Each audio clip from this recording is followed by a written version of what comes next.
Alright then, so we're in the new arc of ReZero, and how does it fare up? Well, it's interesting. So this episode is trying to like condense everything down to try and get as much information as it can in just one episode, so I imagine all the rest of the episodes can get straight into the meat of everything. So this is kind of like a dialogue heavy and story heavy driven sort of episode, but it's good because we learned some things. As well, the things that we didn't learn, I learned for you guys to let you know, so I'm going to start with those. So the first thing I saw in this episode, which I didn't know what happened, was when Subaru is on the little like coach thing with the dragon thing that was pulling it, and he puts his arm up like this. I saw his arm sort of like go a funny colour, and that's when he fell off, and I thought that was because he started to talk about being in another world, so I thought it was like the jealous witch powers sort of like affecting him. But it turns out that, here we go. So in this world, people and animals can have abilities called divine blessings. So these are basically like passive abilities that are always active, and anyone can have them except they're very rare. And what we saw there was like that creature thing that was like towing the truck. His ability was called like Earth Dragon something. It made it so there was like a wind resistance around the coach. So when Subaru put his hand out, since there was no resistance to the air there, when he put his hand out, it sort of like caught up, so it like pulled him back.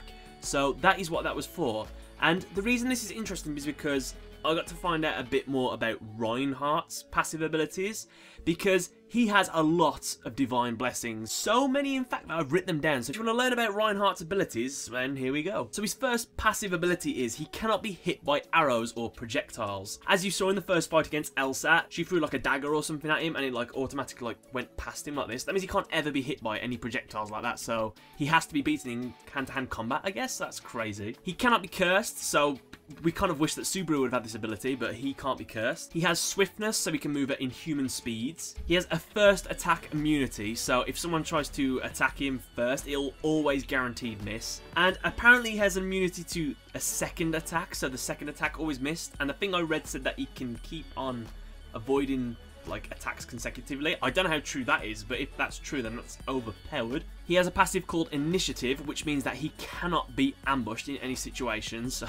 okay. He has a mind-reading ability, which allows him to have a vague understanding of what people are thinking. He's able to walk on water. He has an immunity to all illnesses. If he starts bleeding during a battle, it only makes him stronger. And he has one more ability, which I think is a spoiler, so I'm not going to tell you what it does, but it's called like Phoenix something.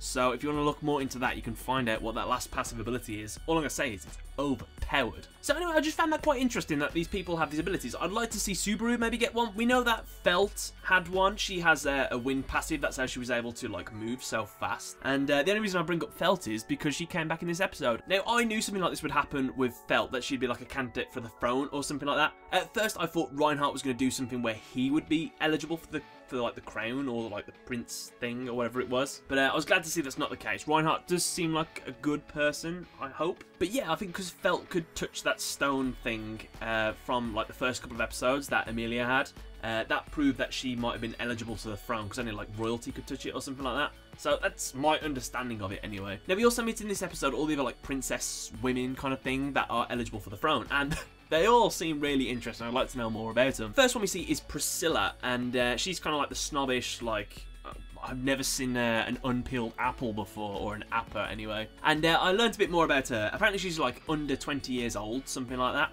But apparently she's had 8 husbands.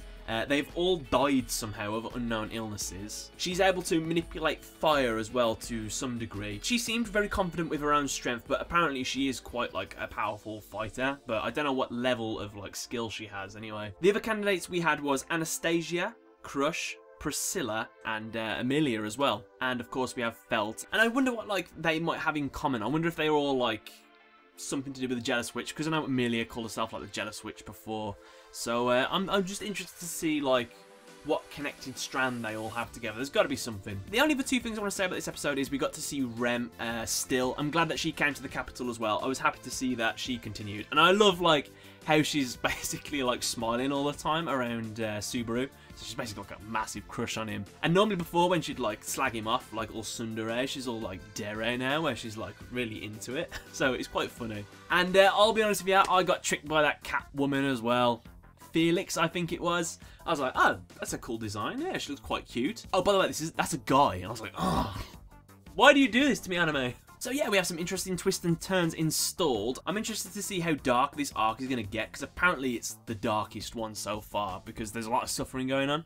But yeah, we'll have to see. So yeah, let me know what you guys thought in the comment section below. Is there anything that I missed in the episode that was worth pointing out? Just let me know below. And I just want to say thanks a lot for watching, guys, and catch you later. Right then, guys, so recently I subscribed to Loot Crate. Specifically, I subscribed to Loot Anime. They specialise in sending Loot Anime related stuff. And I thought that I'd do an unboxing for you guys and show you the kind of stuff I got. Unfortunately, I'm in the future, so I've already opened it all, so I know what I get. This is what the box looks like after you've turned it inside out. It's kind of like a treasure chest. Which we're going to see a treasure chest worth of stuff inside. Also, I'm wearing, spoiler, a t-shirt. You'll see more of that later.